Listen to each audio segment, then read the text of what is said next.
The cup was 3 inches from his lips when she whispered the two words that saved his life. Catherine Rivera, 24 years old, waitress who noticed what everyone else missed. The man she saved? Dominic Castellano, the most powerful crime boss in Chicago. And the man who poisoned him? Someone he'd trusted for 16 years.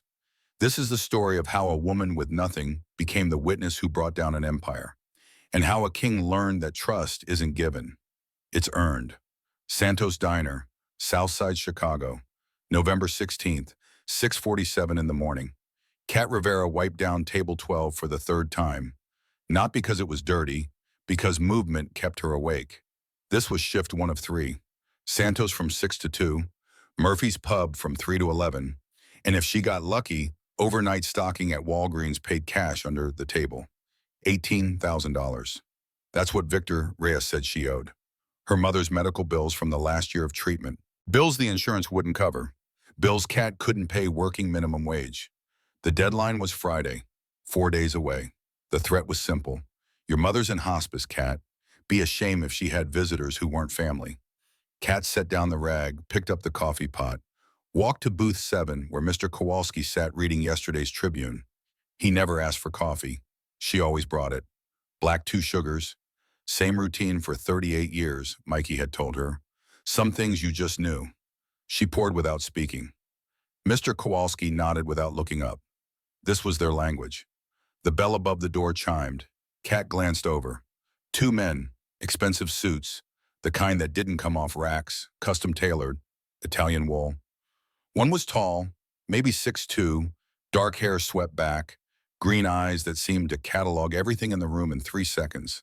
The other was shorter, older, balding, wearing glasses with gold frames. They took table 7, corner booth. Back to the wall. The tall one sat facing the door.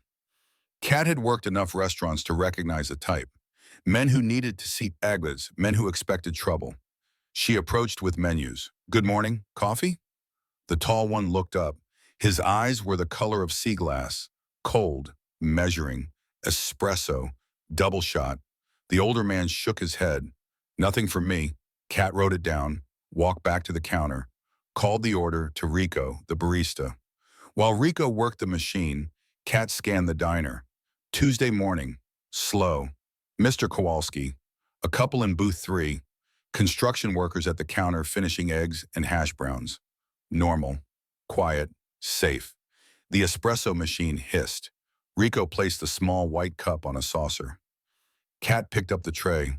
That's when she smelled it. Bitter almonds, not the coffee.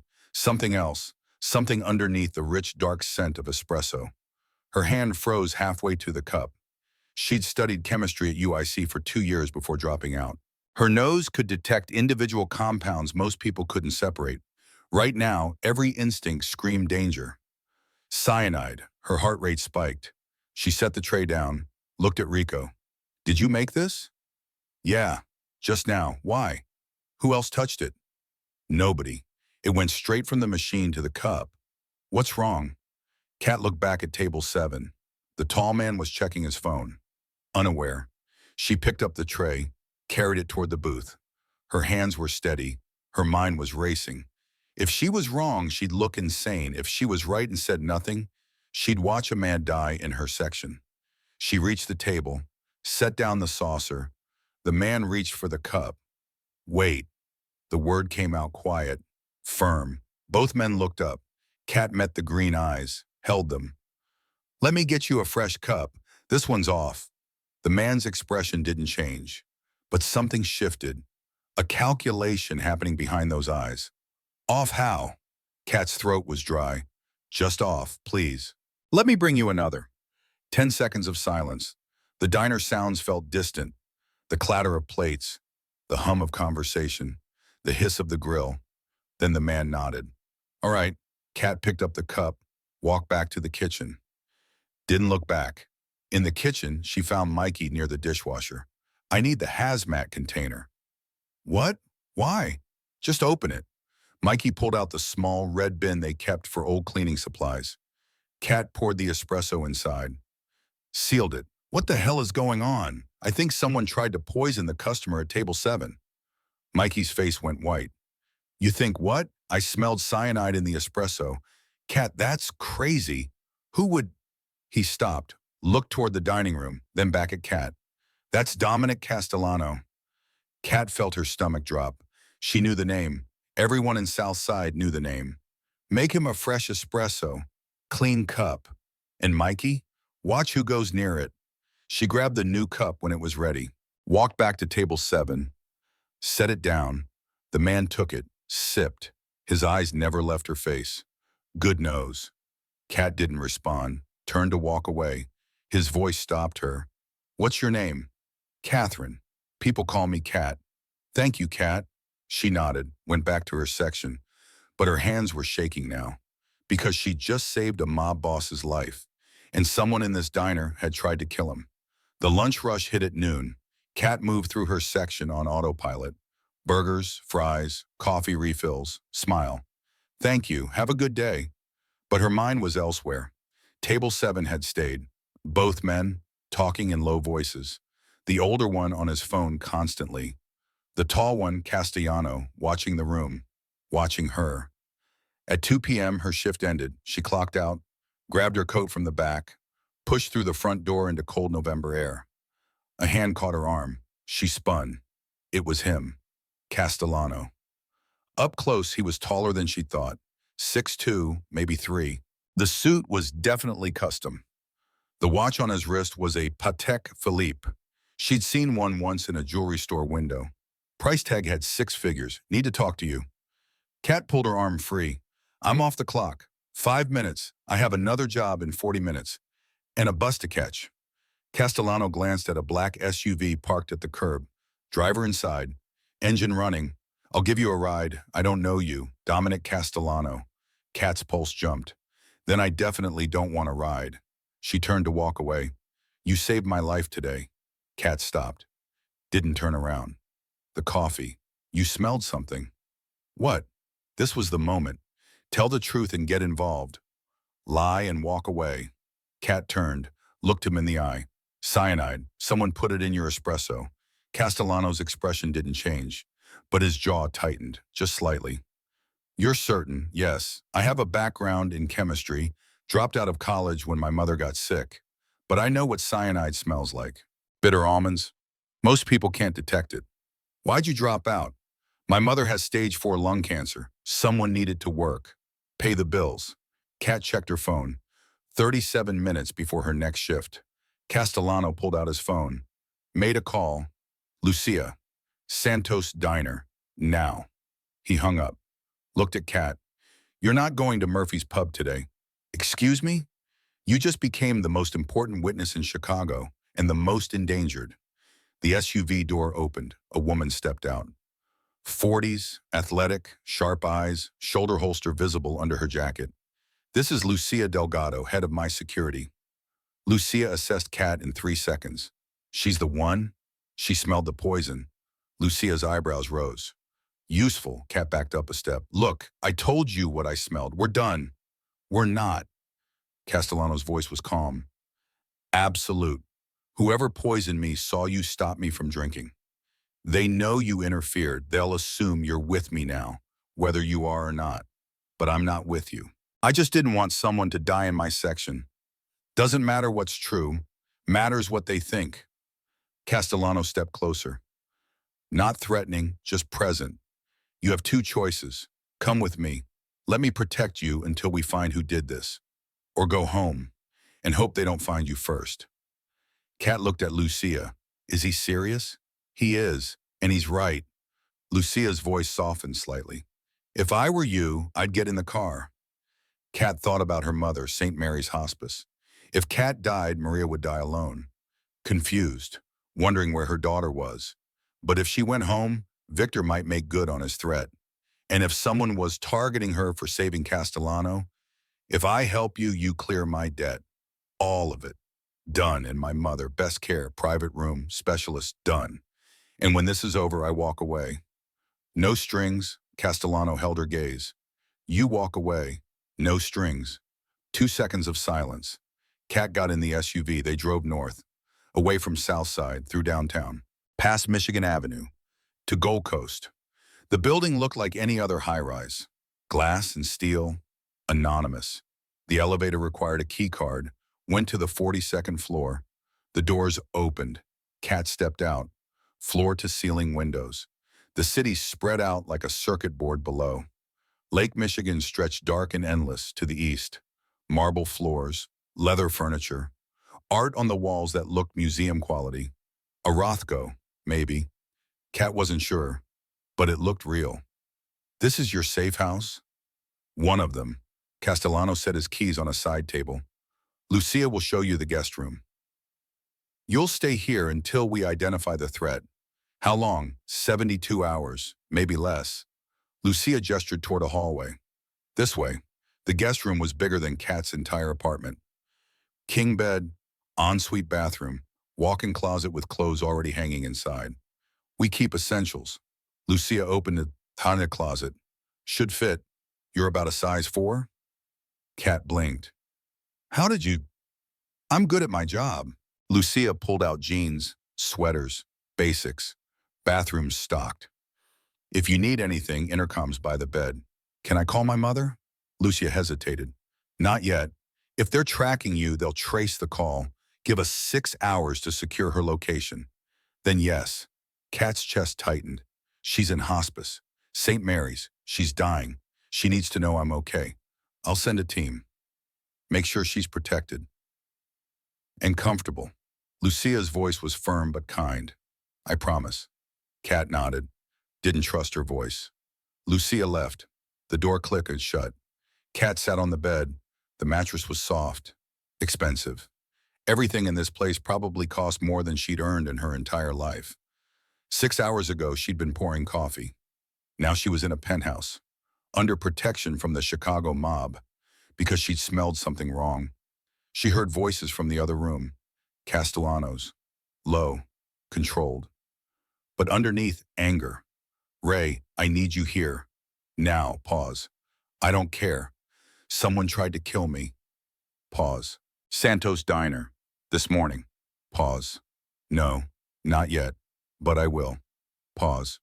You've been with me since my father died. If you can't find out who did this, who can? Pause. Good. 1 hour. The call ended. Kat lay back on the bed, stared at the ceiling. She was in over her head, but she was alive, for now. 1 hour later, Kat was called to the living room. 6 people sat around a long dining table. Castellano at the head, Lucia to his right. The others were strangers. Catherine Rivera. Castellano gestured to the man across from him. This is Raymond Moretti, my consigliere. Ray stood, shook Kat's hand. His grip was warm, genuine.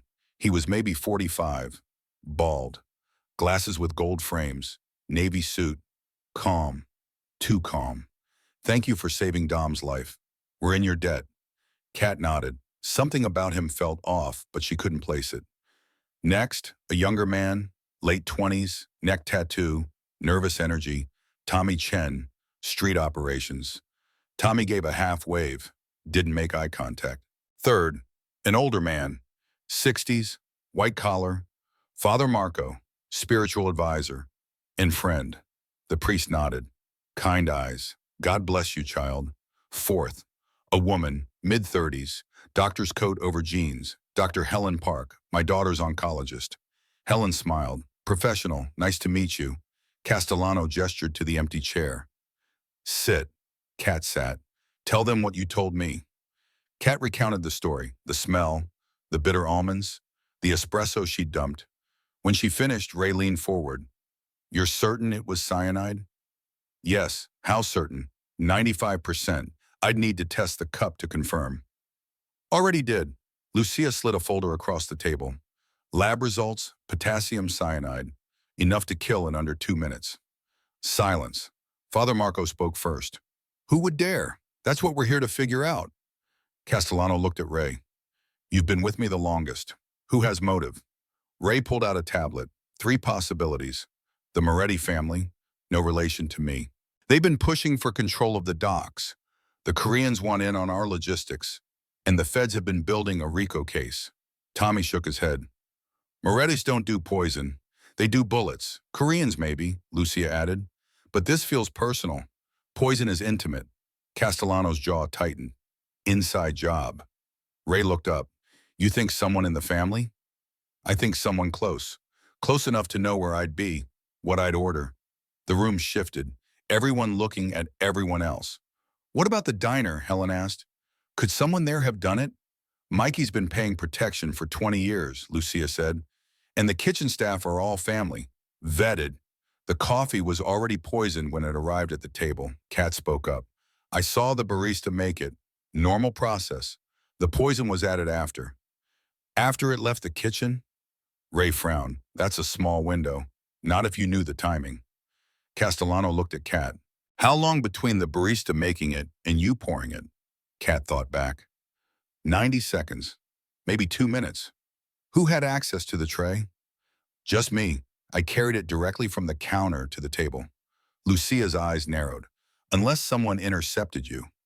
Kat replayed the morning in her mind. Had anyone bumped her? Distracted her? Then she remembered. The busboy. Jorge, he bumped into me, said sorry. I didn't think anything of it. Where's Jorge now? Castellano's voice was ice. Tommy pulled out his phone, tapped, frowned. Jorge Ramirez, works at Santos 6 months. Before that, he looked up. No employment history, no prior address. He's a plant. Lucia was already standing. Tommy, get a team to Santos. Find him. On it. Tommy left. Ray stood as well. I'll call my contacts. See if anyone knows a Jorge Ramirez working freelance. Do that. Castellano's eyes followed Ray to the door. When they were alone, Lucia spoke quietly. You think it's Ray? I think everyone's a suspect. Except her. Castellano looked at Kat. She had no reason to save me. She did anyway. That makes her the only person I trust right now. Kat felt the weight of his words. The responsibility. She'd just become the most important person in the room. And the most dangerous. After the meeting, Kat was led back to her room. She sat on the bed, tried to process. 12 hours ago, she'd been worried about rent. Now she was the sole witness in a mob assassination attempt. A knock at the door. Come in. Lucia entered, carrying a tray, sandwich, soup, water. You haven't eaten, not hungry. Eat anyway. You're no good to us if you pass out. Kat took the tray. The soup smelled like tomato basil. Homemade. Did you make this? Dom did. Kat looked up, surprised. When he's stressed, he needs something he can control. Lucius smiled slightly. Cooking does that for him. Kat tasted the soup. It was good, really good. He has a daughter, Sophia, 6 years old. Leukemia. Kat's chest tightened. That's why Dr. Park was here. Helen's been treating her for 2 years. She's in remission now. But it's fragile. Where is she? Safe house outside the city. With her nanny, Mrs. Chen. Dom doesn't let her near the business. Never, Kat understood. Protecting family above everything else. Your mother. Lucia continued. I sent a team to St. Mary's. Private security outside her room. And I contacted her doctor. Best palliative care team in Chicago is being transferred to her case. Kat's eyes burned. Thank you. Don't thank me. Thank Dom. He keeps his word. Lucia stood to leave. Paused at the door. He's a good man, Kat. In a bad business. But good, remember that. She left. Kat finished the soup, set the bowl aside, lay back on the bed. Dominic Castellano, mob boss, father, chef. Maybe Lucia was right. Maybe there was more to him than the story said. At midnight, Lucia knocked again. You can call your mother now. We've secured the line. Kat took the phone, dialed with shaking hands. 3 rings, then her mother's voice. Weak, tired, but alive. Mija. Where are you? Somewhere safe, Mama. I can't explain everything yet. But I'm okay. They moved me to a new room. So nice. Big window. And a doctor came. Dr. Patel. He said they're trying new pain management. Kat's throat closed. That's good, Mama. Who did this? Who paid for all this? A friend. I'll tell you everything soon. I promise, Kat. Be careful. Always. Te amo, mija. Te amo, Mama. Kat hung up, wiped her eyes. Castellano was standing in the doorway. She hadn't heard him approach. She okay? Better. Because of you, he nodded. Didn't make it a big deal. You should sleep. Tomorrow's going to be long. What happens tomorrow? We find out who wants me dead and why. His phone buzzed. He checked it. His face darkened. What? Security footage from Santos. We have the moment Jorge added the poison. He turned the phone. Showed her. Black and white video. Counter angle. Jorge in the background. Waiting. The moment Kat turned to grab the coffee pot, he moved. Lightning fast. Small vial from his pocket. 3 drops into the espresso cup. 2 seconds. Done. Then he bumped into Kat. Apologized. Left. Perfect execution. He's a professional. Lucia appeared behind Castellano. Military training, maybe CIA, definitely not freelance. So who hired him? That is the question worth $18,000. Kat caught the reference. Looked at him. Your debt's cleared, by the way. I transferred the money this afternoon. Victor won't bother you again. You didn't have to do that yet. I keep my word. Before Kat could respond, Tommy burst into the room. Boss, we got a problem. What? Jorge Ramirez, real name James Sullivan, former CIA, dishonorably discharged 3 years ago. For what? Tommy swallowed. Assassinating a U.S. diplomat in Prague, without authorization. Silence filled the room. Father Marco crossed himself. Lucia cursed under her breath. If he's CIA trained, he's not working alone. Castellano's voice was cold. Someone hired him. Someone who knows how I operate. Someone who knows poison is the only way to get close. He looked around the room. His eyes stopped on the doorway where Ray had just appeared. You're looking at me? Ray's voice was calm, hurt. I'm looking at everyone. Dom, I've been loyal to this family since your father was alive, and that means you know everything. My schedule, my habits, my weaknesses. So does Lucia. So does Tommy. So does your daughter's doctor. Everyone in this room is suspect until we find proof otherwise. The tension was thick enough to cut. Father Marco stepped forward. This is what they want. Division, distrust. We cannot give them that. Castellano closed his eyes, breathed. Father's right. He looked at Kat. Which is why starting tomorrow, you shadow me. Everywhere I go, everything I do. What? Kat and Ray said simultaneously. You watch. You listen. You smell. You're the only one I trust. You have no motive, no history, no loyalty except what I've bought in the last 12 hours. Dom, she's not trained, Lucia began. She doesn't need to be. She just needs to notice what the rest of us miss. Castellano held Kat's gaze. You saved me once. Do it again. Be my witness. Kat thought about her mother, about the money, about walking away with no strings. She was already tangled in more strings than she could count. Okay, I'll be your witness. Good. We start at 7 a.m. Start what? Castellano's smile was cold. Hunting the hunter. 7 a.m. Kat woke to knocking. She opened the door. Lucia stood there holding coffee and a garment bag. Morning, Dom wants you ready in 30 minutes. Kat took the coffee. Black, strong, exactly what she needed. Ready for what? Everything. The garment bag contained clothes Kat had never worn before. Tailored black pants, silk blouse, leather jacket, boots with low heels. Professional but practical. She dressed quickly, found Lucia waiting in the hallway. Ground rules. You stay within 10 feet of Dom at all times. You don't speak unless spoken to. You observe. If you smell something, anything that seems wrong, you tell me immediately. Understood? Understood. They took the elevator down to the parking garage. Castellano was waiting beside a different SUV. This one was armored. Kat could tell by the way it sat low on reinforced suspension. He looked at her, nodded approval. Good. Let's go. Where are we going? To remind people I'm still alive. They drove south, back toward territories Kat recognized. But they didn't stop at Santos Diner. They went further, to the warehouses near the river. The SUV pulled into a loading dock. 6 men waited. They straightened when Castellano stepped out. Kat followed, stayed close. Status. Castellano's voice carried authority. One man stepped forward. 40-something, scar across his cheek. He glanced at Kat, then back at Castellano. Shipment arrived on time. No issues. Customs paperwork cleared. Good. And the other matter? Still looking. Nobody's seen Jorge. It's like he vanished. Keep looking. Yes, sir. Castellano turned, walked the perimeter of the warehouse. Kat followed. She breathed through her nose.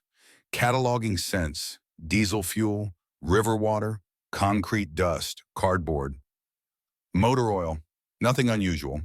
They returned to the SUV, drove to another location, a restaurant in Little Italy. Closed for business, but the kitchen was active. Inside, two men were arguing. They stopped when Castellano entered. Problem? The younger one spoke first.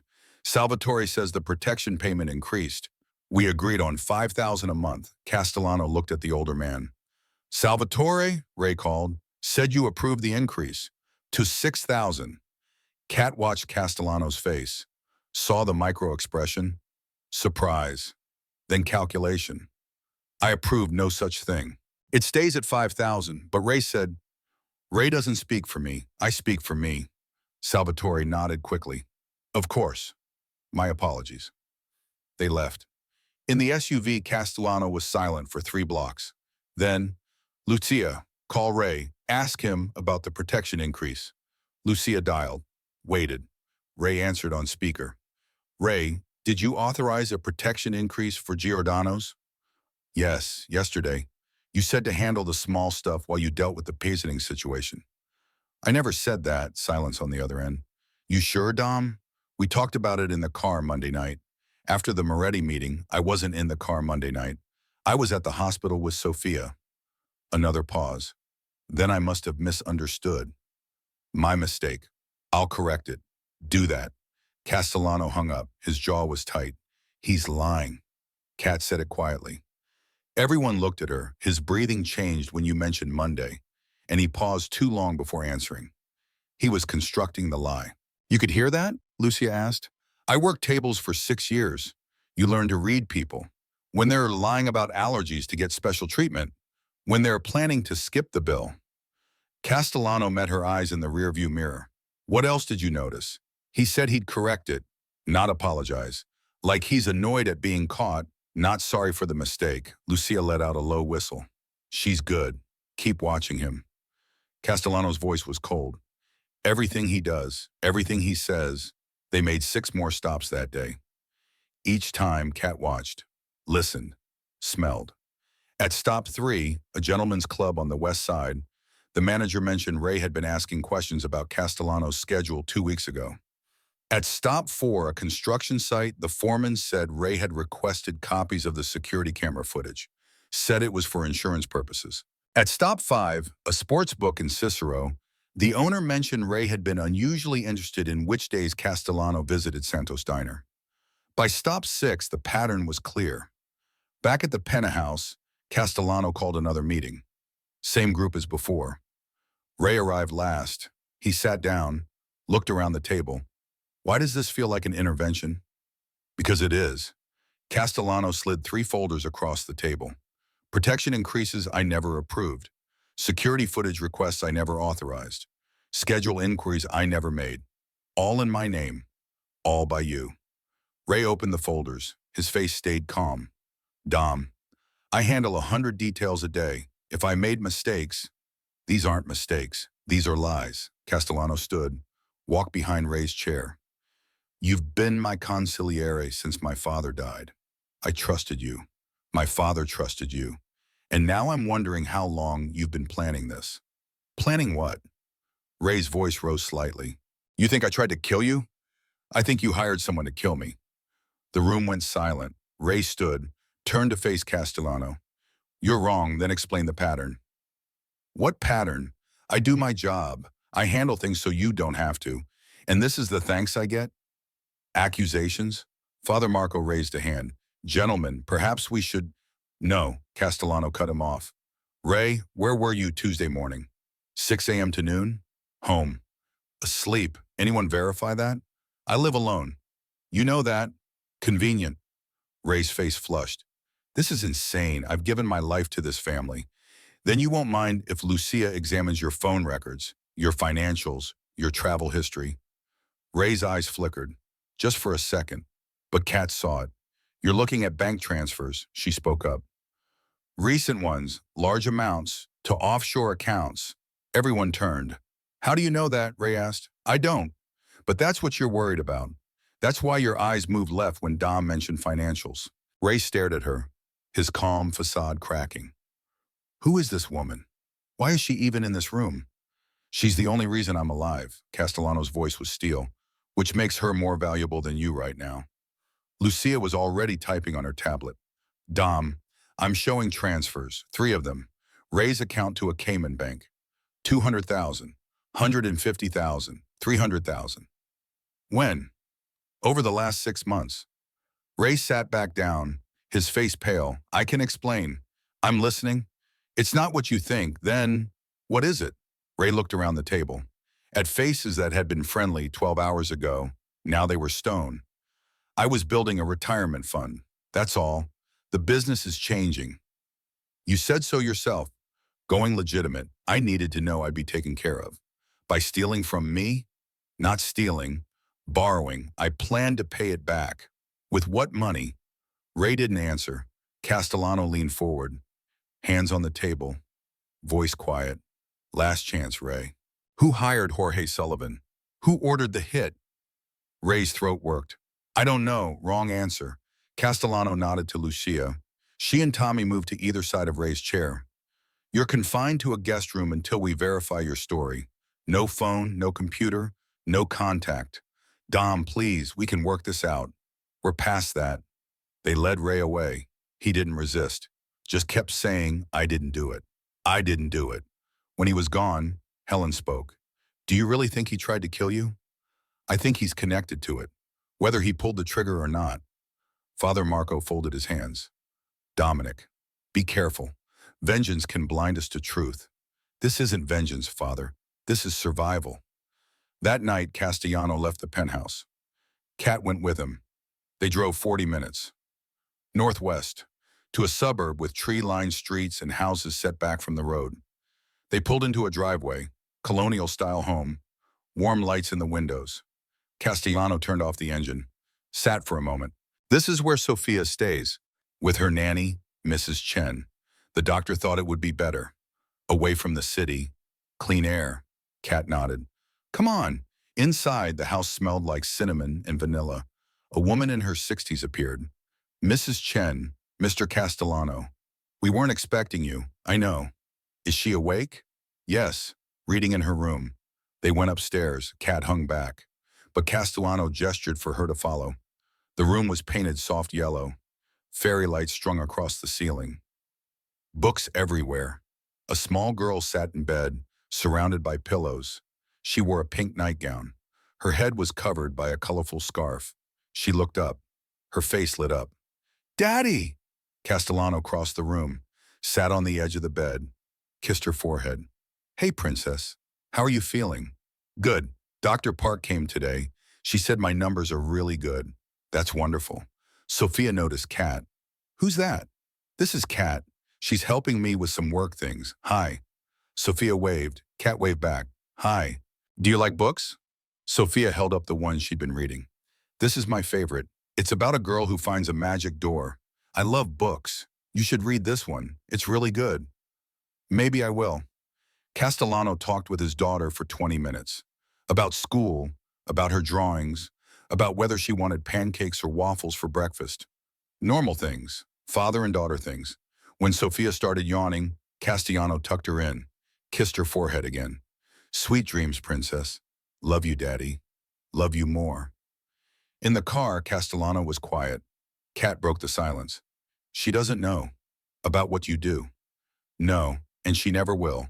What happens when she's older? I'll be legitimate by then. That's the plan. Kat looked out the window, thought about plans, how they never survive contact with reality. Your mother, Castellano said.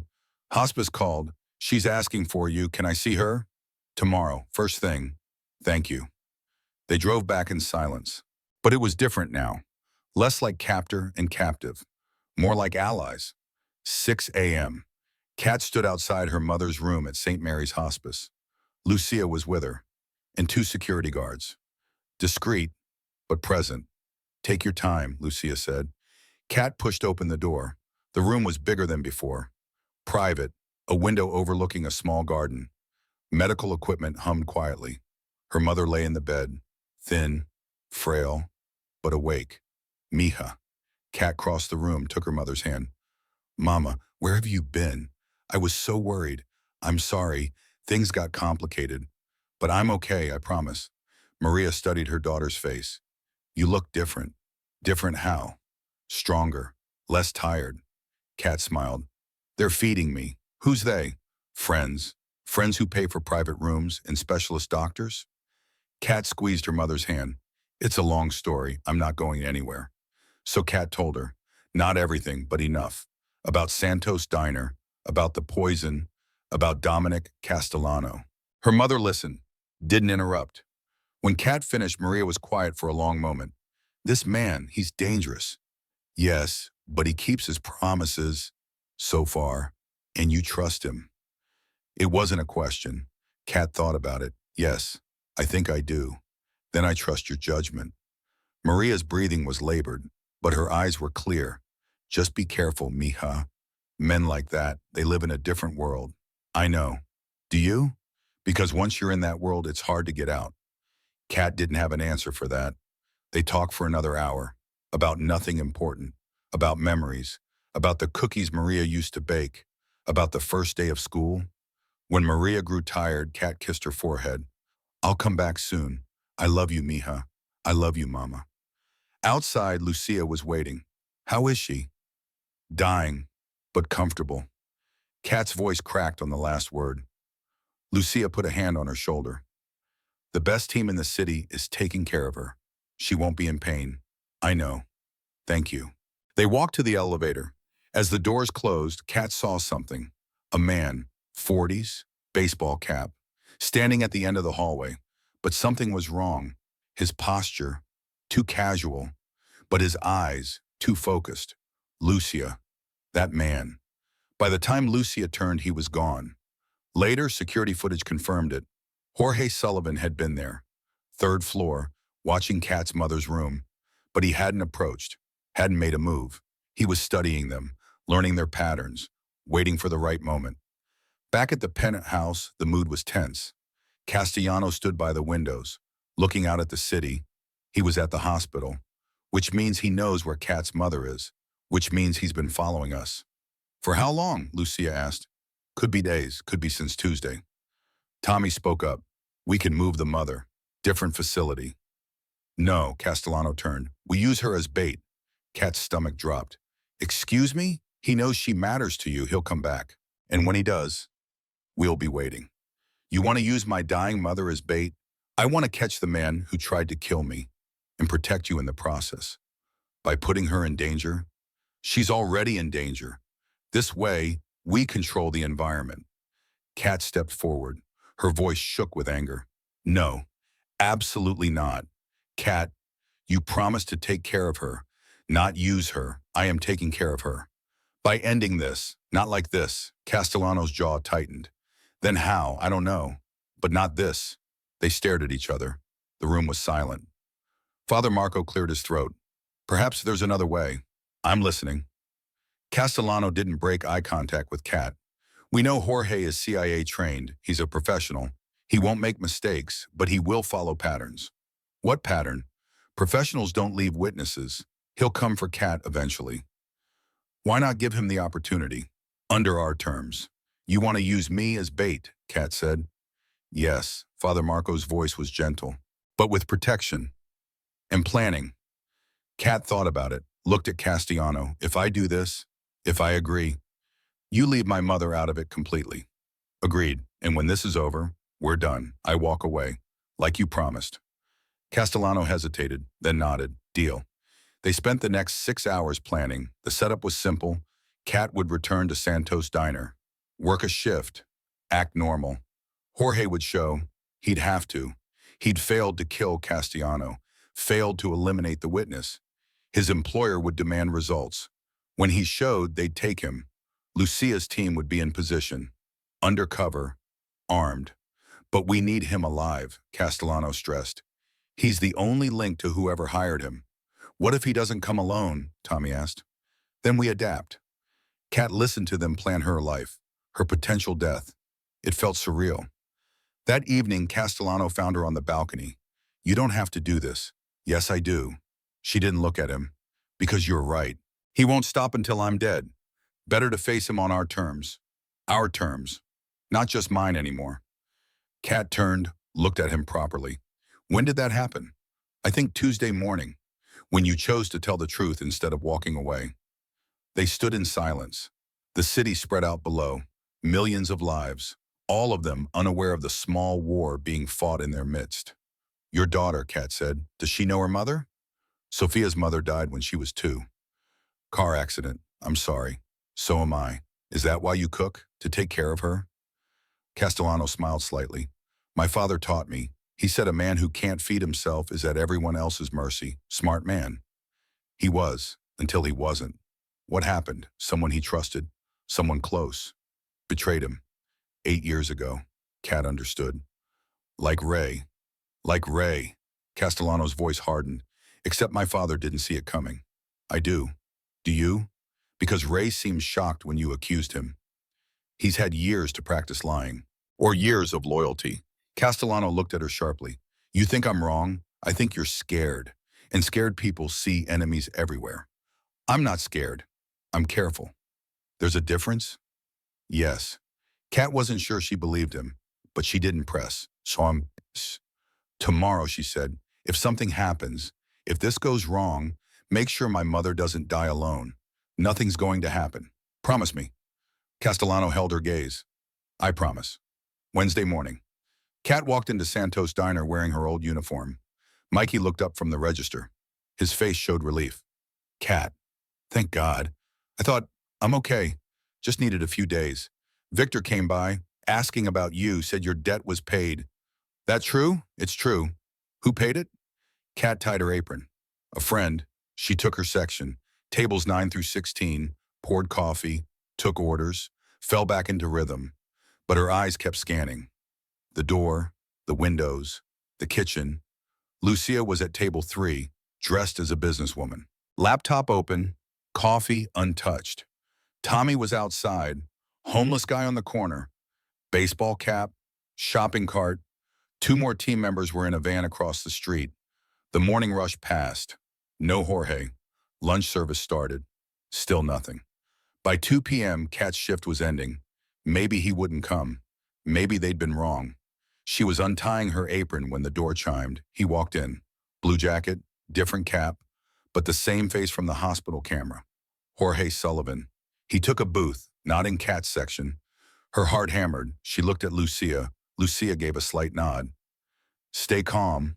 Kat clocked out, grabbed her coat, headed for the door. As she passed Jorge's booth, he spoke. Excuse me, miss. Kat stopped. Turned. Yes? Do you have a light? I don't smoke. Pity. His hand moved under the table. Kat saw the gun. Small, suppressed. Walked to the door. Slow. If you run, I shoot everyone in this diner. Starting with the old man in booth 7. Mr. Kowalski. Kat's mind raced. Lucia was 20 feet away. Tommy was outside.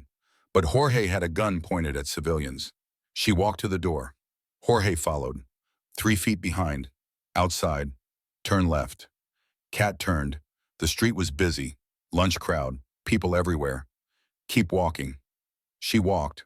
Jorge stayed close, into the alley. Kat turned into the alley between Santos and the dry cleaner. The moment they were out of sight, Jorge grabbed her arm, spun her against the wall, gun to her ribs. Who's the woman with the laptop? I don't know what... He pressed the gun harder. Don't lie. She's nobody. There's a homeless guy on the corner who's been there for 4 hours but hasn't asked for money once. There's a van with tinted windows that hasn't moved. You think I'm stupid? Kat's breath came fast. What do you want? Tell me who hired you. What? To interfere, to stop Castellano from drinking the coffee. Who hired you? Nobody hired me. Last chance. Who hired you? I smelled the poison, that's all. I didn't want someone to die. Jorge studied her face. Searching for the lie, he didn't find one. His expression changed. Confusion. Then something else. You're telling the truth. Yes, you weren't supposed to be there. You were just a waitress. Yes. Jorge lowered the gun slightly. Then this is all wrong. What's wrong? The plan. It wasn't supposed to happen this way. Footsteps at the alley entrance. Lucia, gun drawn, Step away from her. Jorge looked at Lucia, then at Kat. Then he did something unexpected. He lowered his gun completely. I need to talk to Castellano. The interrogation room was in a warehouse. South Side industrial area. Jorge sat in a metal chair, hands cuffed to the table. Castellano stood across from him. Lucia and Tommy flanked the door. Kat was against the wall. Watching. Talk. Castellano's voice was flat. I was hired 6 months ago. Cash payment. 200,000. Half up front, half on completion. By who? I never met them. Everything was through encrypted messages. Convenient. It's the truth. Jorge looked tired, defeated. I'm a professional. I don't ask questions. I do the job. The job was to kill me. Yes. And Kat?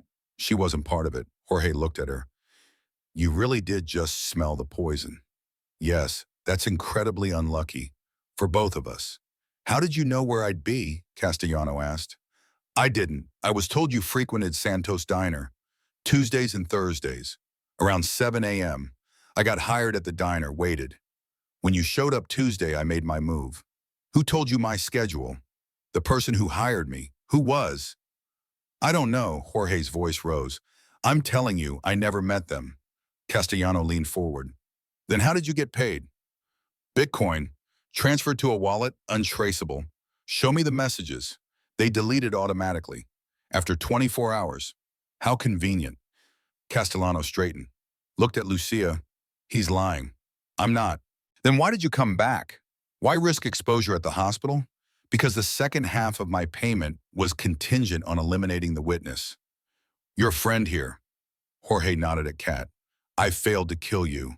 Had to prove I was still worth the money. By killing me, Kat said quietly. Yes. Castellano's hand moved to his waist, where his gun sat. Give me one reason I shouldn't kill you right now, because I can help you find who hired me. You said you don't know who they are. I don't. But I can trace the Bitcoin. I kept the wallet address, thought I might need it someday. For what? Blackmail? Insurance? Take your pick. Jorge met Castellano's eyes. I'm a mercenary, not loyal, not noble, but practical. You want answers. I want to live. We can help each other. Why should I trust you? Because I'm the only lead you have. And because if you kill me, you'll never know who wants you dead. Castellano was silent for a long moment. Then, give Lucia the wallet address. If it checks out, we talk about a deal. If it doesn't, I put a bullet in your head. Clear? Crystal. 2 hours later, Lucia had results. The Bitcoin trail led through 3 different exchanges, but she found the source, a bank account in Switzerland, registered to a shell company, owned by Raymond Moretti. Castellano stared at the screen, his face unreadable. It was Ray. The whole time. Kat spoke up. Or someone who wanted you to think it was Ray. Everyone looked at her. Think about it. If Ray wanted you dead, why would he use a traceable payment method? He's been your consigliere since your father died. He knows how this works. So you think he's innocent? Lucia asked. I think someone very smart is framing him. Who? Kat looked at the group, at Father Marco, at Helen, at Tommy. Someone in this room. The temperature dropped 10 degrees. Tommy stepped forward. You think one of us tried to kill Dom? I think someone's been playing a long game, setting up Ray to take the fall. Prove it. Castellano's voice was cold. Kat walked to the table, pointed at the screen. The Bitcoin transaction happened 6 months ago, right? Yes, Lucia confirmed. Ray's been embezzling money. We saw the transfers, 3 separate amounts over 6 months. So the Bitcoin payment was made from the shell company, but the embezzled money went to the Cayman Islands. Different accounts, different timeline. Lucia's eyes widened. She's right. The money Ray stole couldn't have paid Jorge. Wrong accounts, wrong dates, which means someone else accessed the Swiss account. Castellano's voice was dangerous. Someone who had access to Ray's information. Kat turned, looked directly at Tommy. Where were you Monday night? When Ray supposedly authorized the protection payment increase? Tommy's face paled. I was on the street, collecting. All night? Yes. Anyone verify that? Tommy glanced at the door, like he was calculating escape routes. That's what I thought, Kat said. Tommy's hand moved toward his jacket. Lucia's gun was out instantly. Don't, Tommy froze. How long? Castellano asked. His voice was quiet, deadly. Tommy swallowed. 4 years. Why? Because you were going legitimate, cutting out the profitable operations, going soft. The family was dying under you, so you decided to take over. Not me. Tommy shook his head. I'm not smart enough. I just followed orders. Whose orders? Tommy looked at Father Marco. The priest's kind expression never changed.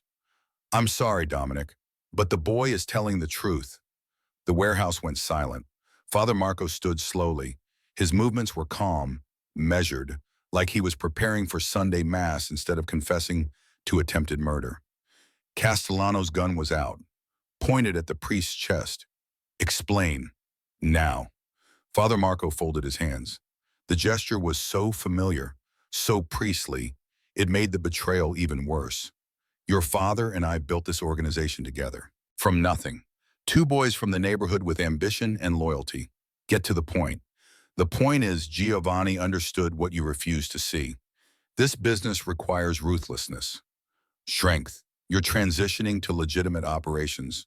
Cutting ties with our most profitable ventures. Going soft. My daughter has cancer. I want her to have a normal life, a noble sentiment. But naive. Father Marco's voice hardened. This organization feeds 300 families, provides protection. You're dismantling it for one child. Castellano's finger moved to the trigger. Kat stepped forward. Stop. Everyone looked at her. She addressed Father Marco directly. You said you and Giovanni built this together. But he's dead. Car accident 8 years ago. Yes. Father Marco's expression was serene. Was it really an accident? The priest smiled, thin, cold, nothing like the warm grandfather figure he'd projected. Giovanni was getting old, sentimental. He wanted to retire. Leave the business to Dominic with the instructions to go legitimate. I couldn't allow that. You killed him. Castellano's voice cracked. I saved the organization and I've been protecting it ever since, trying to guide you, but you wouldn't listen. So I had no choice. No choice. Lucia's voice was full of rage. You tried to murder him. Not murder. Replacement. With Ray in charge, we could have continued properly. But then this woman interfered. Father Marco looked at Kat. You should have let him drink the coffee. None of this would have happened. Kat's hands were shaking, but her voice was steady. You're insane. I'm practical. There's a difference. Castellano moved closer, the gun never wavering. Ray, does he know? Of course not. Raymond is loyal to a fault. That's why I chose him to take the fall. Tommy was easy to turn, young, ambitious, stupid. But Ray would have died for you, made him the perfect scapegoat. Where is he? Lucia demanded. Father Marco checked his watch. By now, dead, I'd imagine. What? I sent men to his room 3 hours ago. Made it look like suicide. Couldn't risk him clearing his name. Castellano lunged forward, grabbed Father Marco by the collar, slammed him against the wall. Where is he? The priest's composure finally cracked. Fear flickered across his face.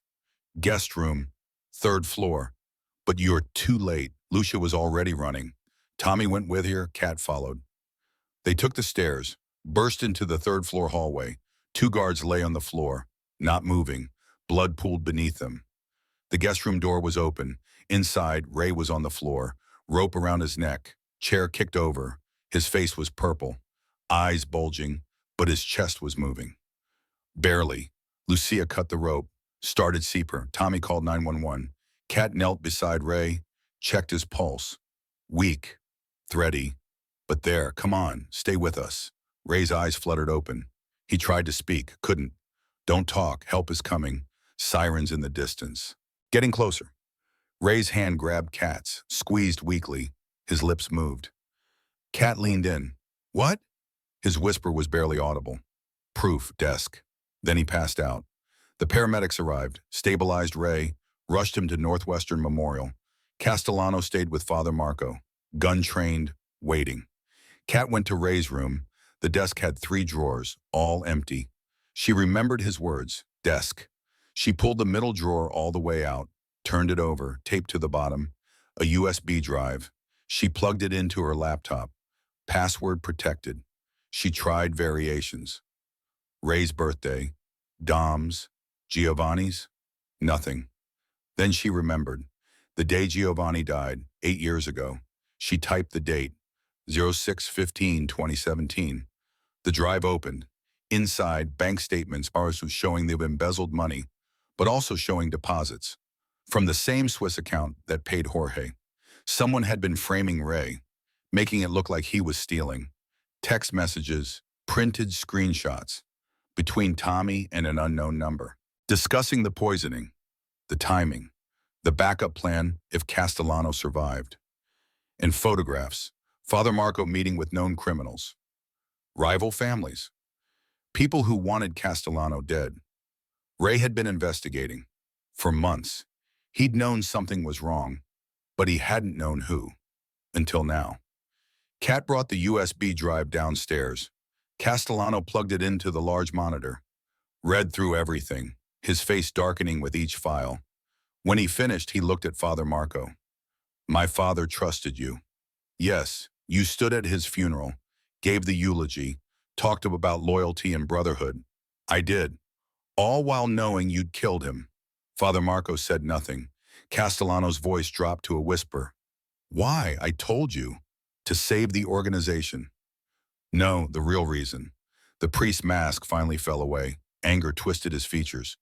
Because I was tired of being second. Your father and I built this together, but he got the respect, the power, the legacy. I got Sunday Mass and pat on the head. I spent my entire adult life in his shadow. 4 decades of being invisible. So this is about ego. This is about justice. I deserve more. You deserved nothing. Castellano's voice was cold.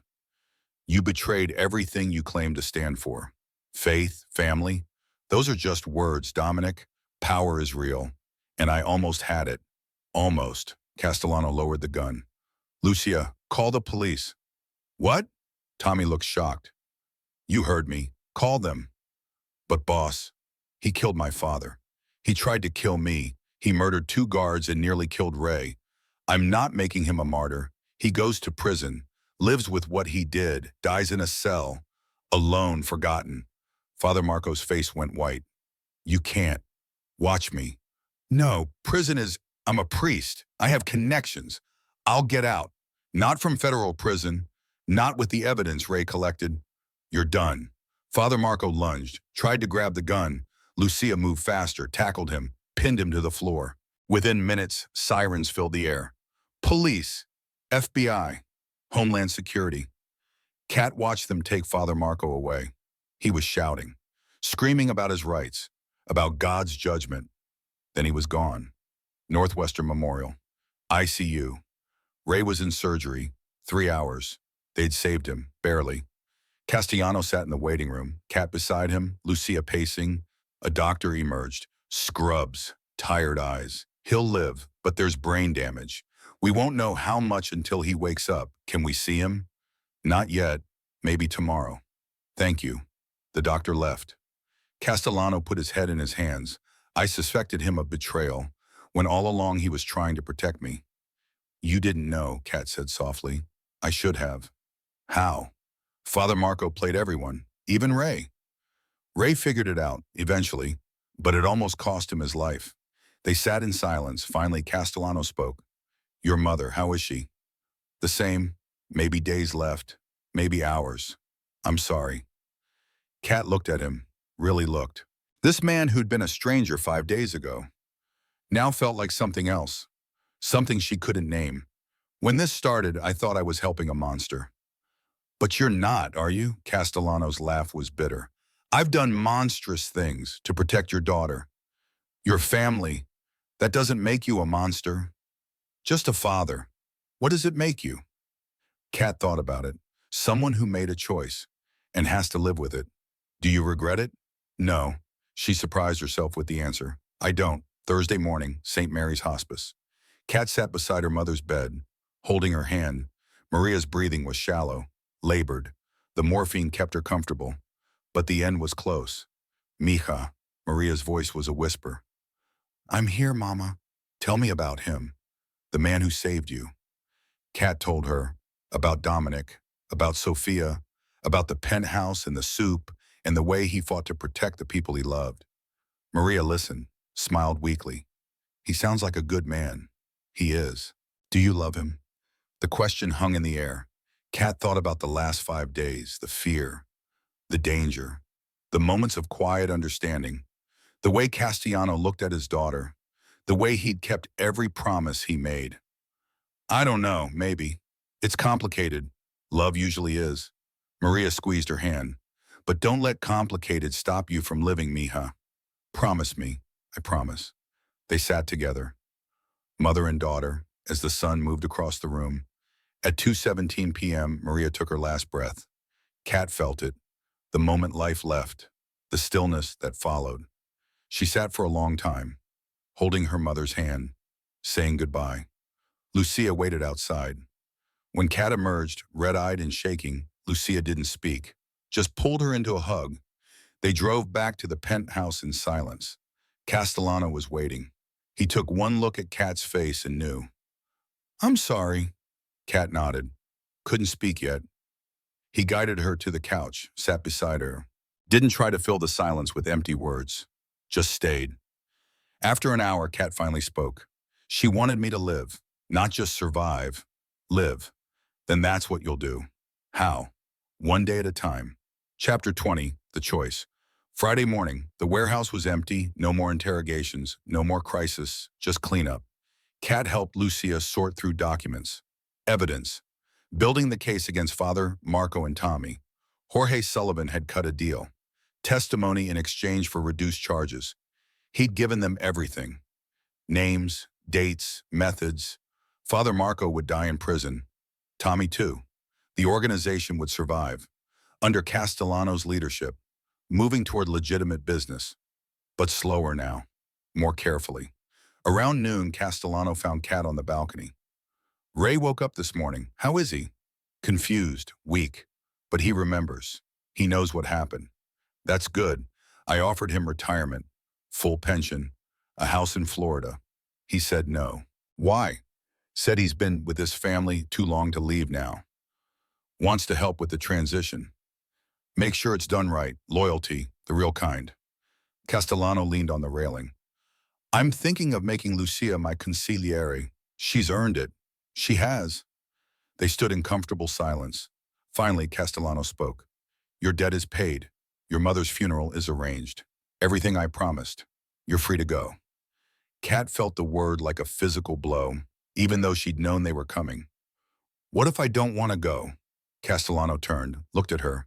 What are you saying? I'm saying maybe I'm not ready to go back to pouring coffee and serving eggs. Maybe I want something more. This life isn't what you think. It's dangerous. Complicated. I know, I've seen it up close. And you still want in? Kat met his eyes. I want a choice. For the first time in my life, I want to choose what happens next, not have it forced on me by circumstance. What would you do if you stayed? I don't know yet, but I'd figure it out, with your help. Castellano studied her face, searching for doubt. He didn't find any. It won't be easy.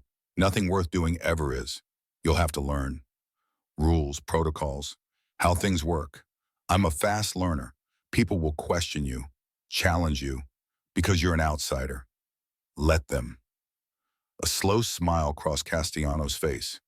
You've changed since Tuesday. So have you. How? You smiled. A real one. I wasn't sure you could. Castellano laughed, actually laughed. The sound was rusty, unpracticed, but genuine. Stay for dinner. We'll talk about what comes next. Just dinner? For now, Saturday. The funeral was small, just as Maria would have wanted. Kat stood at the graveside, wearing black, feeling empty. Castellano stood beside her. He'd insisted on coming, on being there. Lucia was there too, and Mrs. Chen, and surprisingly Ray. Weak, leaning on a cane, but present. The priest, a young man who'd never met Father Marco, said words about eternal rest and God's mercy. Kat barely heard them. When it was over, people filed past, offering condolences, hugs, promises to pray. Kat accepted them mechanically. Thank you. Yes, I appreciate it. Finally, everyone left, except Castellano. They stood together, looking at the fresh grave. She was proud of you, Castellano said quietly. How do you know? Because any mother would be. You saved lives, solved a murder plot, changed your entire world in 5 days. That takes strength most people never find. Kat's eyes burned. I was just trying to survive. That's what strength is. Surviving. Then choosing to do more than survive. He took her hand, squeezed it. Come on, let's go home. Home. The word felt strange, but right. Monday morning, 1 week since the poisoning. Kat walked into Castellano's office. Not the penthouse, his real office. Downtown, legitimate business. The door had her name on it. Catherine Rivera, special consultant.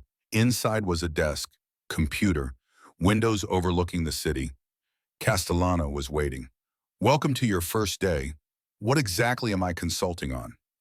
Everything. You have an eye for details, a nose for lies, and you think differently than anyone else in this organization. I need that. What about the dangerous parts, the illegal parts? I told you. We're transitioning. Will take years, but we're doing it for Sophia, for everyone.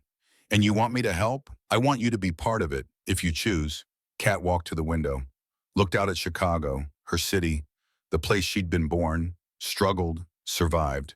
Now it looked different, full of possibility instead of limitation. She turned back to Castellano. I have conditions. Name them. 1, Baum, nothing illegal. I won't break the law. Agreed. 2, I want to go back to school, finish my chemistry degree. At night, I'll pay for it. 3, I want to help other people like me. People drowning in medical debt. Set up a foundation, something legitimate. Consider it done. 4, your daughter. I want to meet her. Properly. Not as an employee, as a friend. Castellano's expression softened. She'd like that. And 5, Kat stepped closer. Whatever this is between us, we take it slow. No rushing, no assumptions. We figure it out as we go. I can do slow. Can you? Because you're used to controlling everything. I'm learning to let go. You're teaching me. Good. Keep learning. They stood close, not touching, but the air between them was charged. Castellano broke the silence. There's something I should tell you. What? Jorge. He gave us one more name. Someone else Father Marco was working with. Someone outside the organization. Who? Victor Reyes.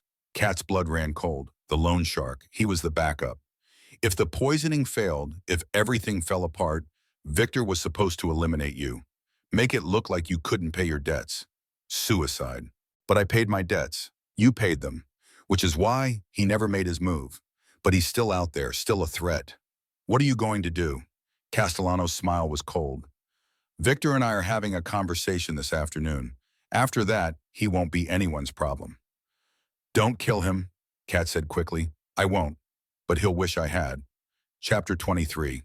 The Reckoning. That afternoon, an abandoned warehouse. South Side.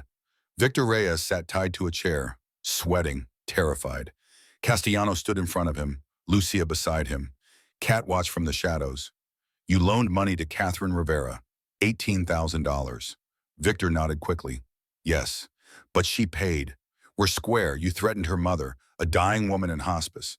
I didn't mean, it was just business, pressure. I never would have actually. Shut up. Castellano's voice was ice. He walked around the chair slowly. You took a contract from Father Marco to kill Kat if the main plan failed. No, I swear. I didn't know what he wanted. He just said, be ready. Have a backup. Backup for what? Victor's face crumbled. For whatever he needed, he paid me. 50,000. I couldn't say no. You could have. You chose not to. Castellano stopped in front of him. Here's what's going to happen. You're leaving Chicago. Today, you're going to move to a city I choose. Phoenix, maybe. Somewhere hot. Miserable. Okay, yes. Whatever you want. You'll check in with Lucia every week. Prove you're still there. If you miss a check-in, I send people. Understand? Yes. And you're out of the loan business. Permanently. You get a real job. Pay taxes. Be a citizen. But how will I figure it out? Because if I hear you've threatened anyone, loaned money at illegal rates, or come within 100 miles of Chicago, what happened to Father Marco will look merciful compared to what I do to you. Victor was crying now. I understand. Good. You leave in 1 hour. Lucia will escort you to the airport. Don't pack. Don't say goodbye. Just go. They cut him loose. He stumbled toward the door. Look back at Kat. I'm sorry, really, I didn't know you were. Kat's voice was steel. I'm nothing to you, remember that. Victor ran. When he was gone, Castellano turned to Kat. Satisfied? Yes. You could have asked me to kill him. No one would have blamed you. That would make me like Father Marco, choosing violence when there are other options. Even after everything he did to you, especially after that. Castellano looked at her with something like admiration. You're better than all of us. I'm just trying to be better than I was yesterday. 2 weeks later, the suburban house, where Sophia lived, Kat arrived at 6 p.m., carrying flowers for Mrs. Chen and a book for Sophia, a new one, about a girl who discovered she had magic. Castellano opened the door. He was wearing jeans, a sweater, no suit, no tie. He looked younger, less burdened. Come in. The house smelled like garlic and tomatoes. Italian cooking. In the kitchen, Sophia sat at the table.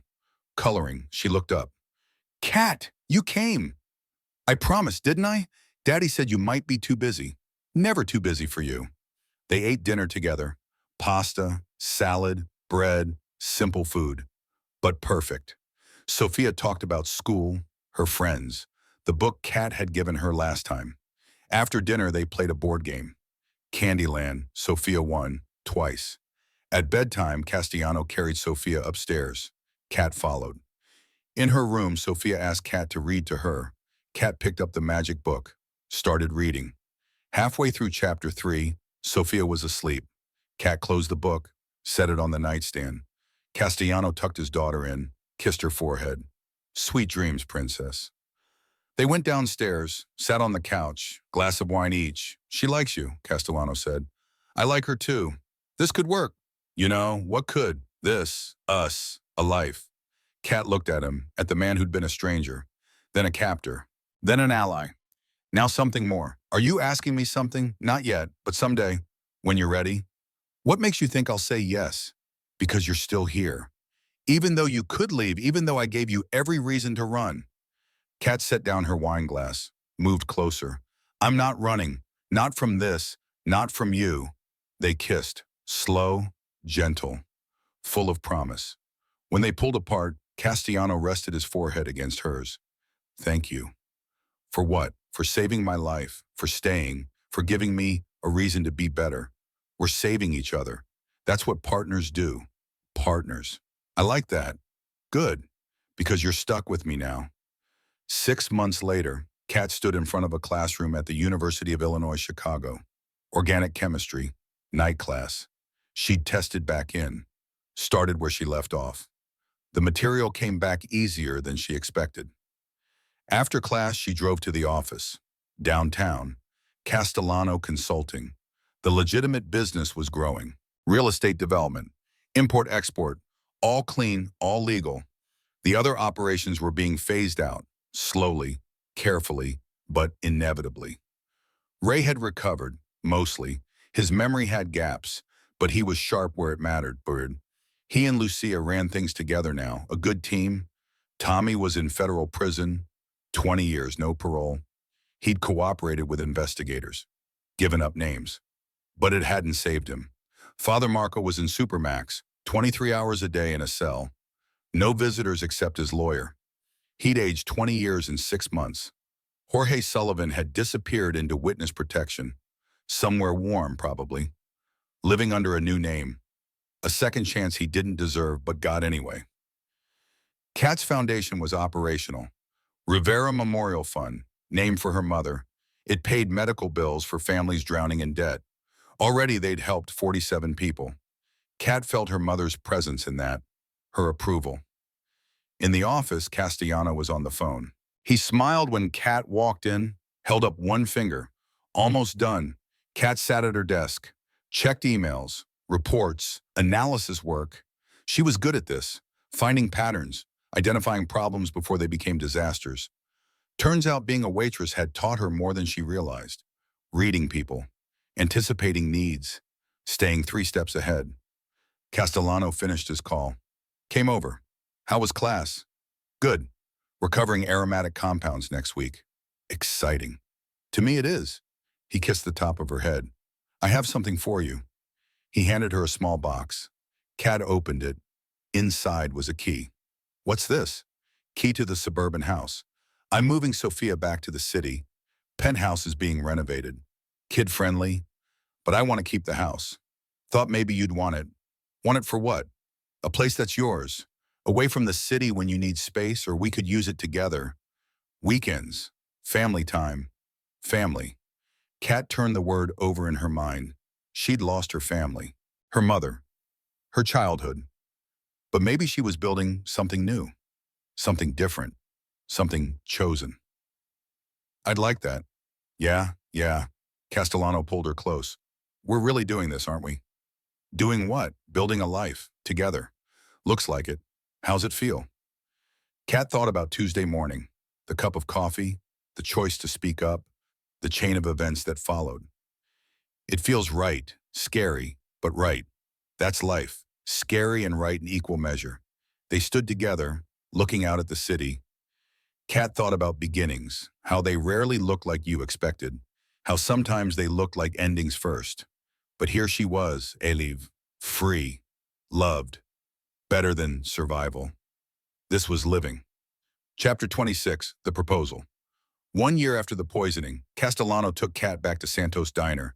Mikey was still there. Mr. Kowalski in his booth. The same worn tables, the same menu, but everything was different too. They sat at table 7, where it all started. Rico brought espresso. He smiled at Kat. Good to see you. You too, Rico. When he left, Castellano pushed the cup toward Kat. Smell it. Kat raised an eyebrow. Seriously? Humor me. She leaned in, breathed deep. Just espresso. No poison. You're safe. Good, because I have something important to say. He reached into his jacket, pulled out a small box. Kat's breath caught. 1 year ago, you saved my life. Not just from poison. From becoming someone I didn't want to be. You showed me there's another way. A better way. Dominic, let me finish. You've met my daughter. She loves you. My organization respects you. Lucia says you're the best hire I ever made. Ray calls you the conscience of the family. He opened the box. Inside was a ring. Simple, elegant, a single diamond. I'm not good at this, at feelings, at words, but I know what I want, and I want you. Every day, for the rest of my life. Kat's eyes filled with tears. Catherine Rivera. Will you marry me? The diner seemed to hold its breath. Kat looked around, at Mikey watching from the counter, at Mr. Kowalski pretending not to listen, at Rico grinning in the kitchen doorway. This place, where she'd worked 3 jobs, struggled, survived, where her life had changed with 2 words. Wait, don't drink. She looked back at Castellano, at the man she'd saved, who'd saved her right back. Yes, the diner erupted. Applause, cheers. Mikey came over, hugged them both. On the house, everything today. On the house. Kat laughed, cried. Let Castellano slide the ring onto her finger. It fit perfectly. Of course it did. 6 months later, the wedding was intimate, a church in the suburbs. Sophia as flower girl, practicing her walk for weeks with serious dedication. Lucie stood as maid of honor. Ray, recovered and strong, walked Kat down the aisle. As they moved forward, he whispered words that brought tears to her eyes. Your mother would be proud. The ceremony was simple. Vows they'd written themselves, promises of trust and choice, of building something worthy together. When the priest said you may kiss the bride, Castellano pulled Kat close.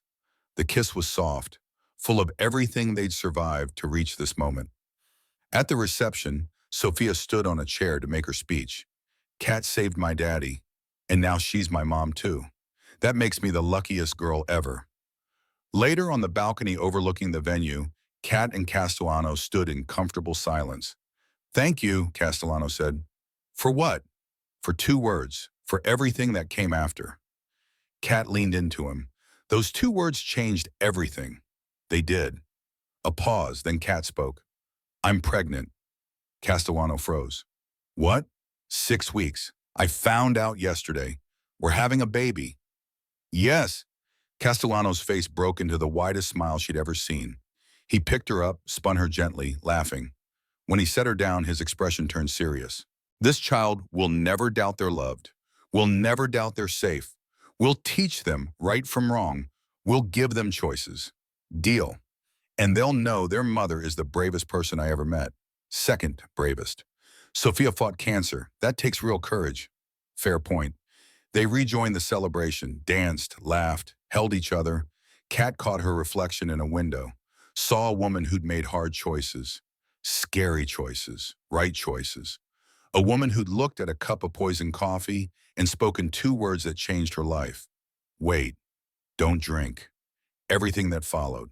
The fear, the danger, the love, the family, the future built together.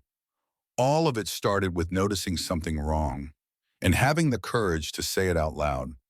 She found Castellano in the crowd. Their eyes met. He smiled. She smiled back. This was her life now. Chosen, built, earned, and it was just beginning. It started with a cup of poisoned coffee and two whispered words. It became a love story no one expected. Catherine Rivera had been invisible her whole life, a waitress serving strangers who never saw her, until the day she saw what everyone else missed, and the man she saved became the man she loved.